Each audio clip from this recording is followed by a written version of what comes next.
Peace, love, and light. So I wanted to come through with another video, how to set up an altar. This one will be one personal to your ancestors, so your spiritual family. Okay, so below I will write everything that comes in the starter kit for your ancestral altar. But this is what's going to come in it, not all things that you see here, right? So the elemental pieces, which is the water at the top in the bowl, so you'll be getting some full moon water or ocean water in your package. You're also going to get a small ankh. It's going to be way smaller than this, but that's just a depiction of what you'll have. So it's going to be a 1 to 2 inch small charm ankh. You'll get a fresh sage bundle until I no longer have them, and then you'll get a regular white sage bundle. You'll get the fire salt, and you'll get a white candle. You'll also get 1 ounce of beach sand. The shell is not included. And then you'll also get some altar oil, and then you're going to get a feather with a gold tip for your ancestors. So with the ancestral package, you will get either half a yard of yellow cloth or white cloth, because color do matter when you do any type of ritual work. So I chose yellow because yellow is a very bright and vibrant color. It represents the sun, so it gives you energy, creativity, happiness, and intellect. So when I think about my ancestors, that's what I think about.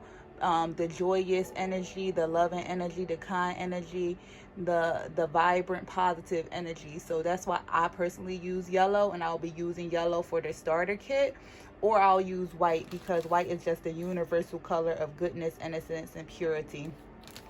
Now, you can make your altar personal to you. So that's just the starter kit. Even if you didn't want to utilize the cloth that come with it, and you wanted to have your own cloth that came with the package, then what you can do is you can also just put the cloth aside, and you can use whatever colors is personal to you and your ancestors.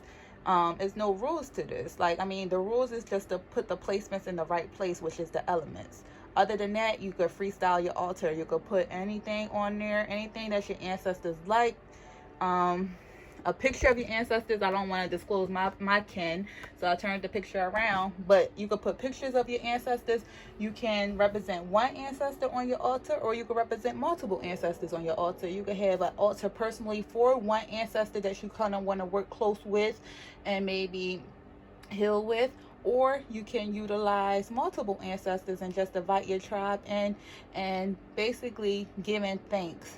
So altars can be used for certain purposes, but ultimately to give thanks to whoever it is that you are building an altar for. So I have a personal ancestor altar myself, and I have multiple ancestors on my altar. I have this shot glass here because sometimes my ancestors might want a drink, you know, and even though I typically do not drink alcohol, my ancestors may. So I might buy a bottle of wine and give thanks to my ancestors when I do altar work, you know. Pour libations to my ancestors when I do altar work, give them offerings. So right here, this is an offering. I have a pumpkin, but I usually give my ancestors like fresh fruits and vegetables. If I do decide to cook, sometimes I'll make them a meal, and I might cook and put it on the altar. Now, when you do give food offerings to your ancestors, you just want to make sure you release it off your altar for after 24 hours, because the rule of thumb is you don't want anything to spoil on your altar, right? So if it's candy, you could keep it on there for a little longer. If it's fruit, like apples and oranges and things like that, you can keep it on there for a little longer. But if it's hot food, or if it's like treats like cakes and stuff, you might want to take it off your altar after 24 hours and dispose of it. So with the fresh sage that's in your package, you can light the sage, and you can basically smudge all the items that come in your package, so it could be personal to your energy, and you can speak whatever energy you want to bring forth into your altar or into your energy space. Now, The wine is something that's personal to me. I utilize wine in my spiritual practices, and I actually sell the wines as well. If you wanted to grab one, check out my website, and you can also add one to your altar. It'll be personal to you. And then I also have my angelic aura spray. So that's a powerful protection and healing aura spray that I use daily in my personal life. So when I use it in my personal life, then basically I use it on my altar too, just to clear the energy, reset the energy, bring in that peace, loving, and healing energy while I do my altar work. So that's not included, but you can get that as an add-on in my store. I do have that available. It's a very popular spray. So these stones will be included. So the stones that I have is clear quartz, I have onyx, and I have amethyst. So I have protection stones as well as healing stones, powerful healing stones and protection stones. So when I think about my tribe, my ancestors, I think about the energy that I want them to exude in my life, which is protection and healing. That's something that I want to exude. Now, these are the stones that will be included, not these particular stones, but clear quartz, onyx, and amethyst will be included in your package. Now, you can add additional stones. So, like I said, make it more personal to you. Like on my personal altar, I might have had added additional stones like tiger's eye, more grounding stones, because sometimes I feel like I need to be rooted and stay still and be in the moment. So I added more grounding stones, the energy that I want my ancestors to help exude into my world. So you can add additional stones to your altar if you choose to. Like I did, I added additional candles to my altar. So I added the gold candle as well as the purple candle. These don't come with it, but I just added additional candles in case you do have your altar for a longer period of time. So a lot of people like to have altars for like 30 days. So if you wanted to just do a 30-day altar to give thanks to your ancestors, and you have to really treat this as a spiritual practice. You don't want to like skim on this. You want to basically show them love and care and really say and do what it is that you told them that you were going to do, because these are entities and they're going to hold you to your word. So if you say, peace, love, and light, ancestors, my tribe, please protect me and heal me from all things that I cannot see. Please bring prosperity and love into my life, genuine people, things like that. And in return, I will show you love and give you thanks daily. So if you say that, then you have to make sure you give them some type of offering, whether it's like a food offering, a libation drink offering, some type of offering. But you basically want to give them an offering. And okay, guys, rule of thumb is it don't have to be a sacrificial offering. It don't have to be blood offering, okay? It could literally be food. It could be whatever you're able to give, but you want to give. You know what I'm saying? Don't feel as though that you have to do things that you're not comfortable with. When you're building your altar, it's all about comfortability and connecting. You want to connect to your past loved ones, and you shouldn't look at that as a negative thing. You should look at it as more so honoring, because they are with you already.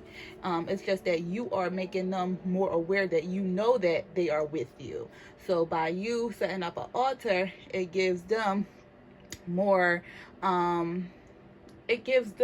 leeway of you still remembering them and thinking about them and showing your love and your gratitude towards them. And in turn, they will want to do that to you as well in your current life. Okay, so I'm trying to think anything else. Like I said, your altar could be as big as you want it to be, as small as you want it to be, but you just want it to be and you want everything to be in the right place as far as the elemental features. But I also put money on my altar. I put silver on my altar sometimes. Like I'll give my ancestors sometimes like cigarettes. Like sometimes, like when you get in tune with meditation and talking to your spiritual family, sometimes they'll just speak really loud to you and be like, hey, give me this, put this on the altar. Sometimes, you know, like it's really powerful. Now with my God and Goddess altars, I'll give you a representation of that as well. But also with that altar, you know, you want the same rule applies. If you tell your guides or the deities that you're going to do something, do it. Do not skip on it, because these are entities that are alive. That's real. All right.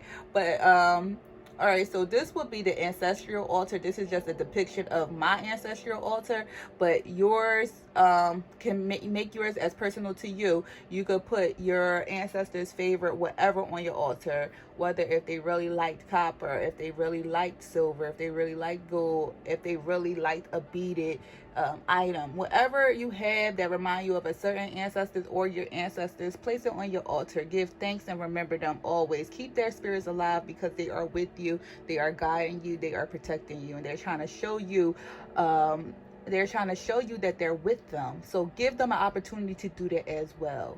Okay, guys, so thank you for tuning in. If this video resonated, please like, share, and subscribe. It's your girl Crystal, the Raw Spiritual Guru. Peace out.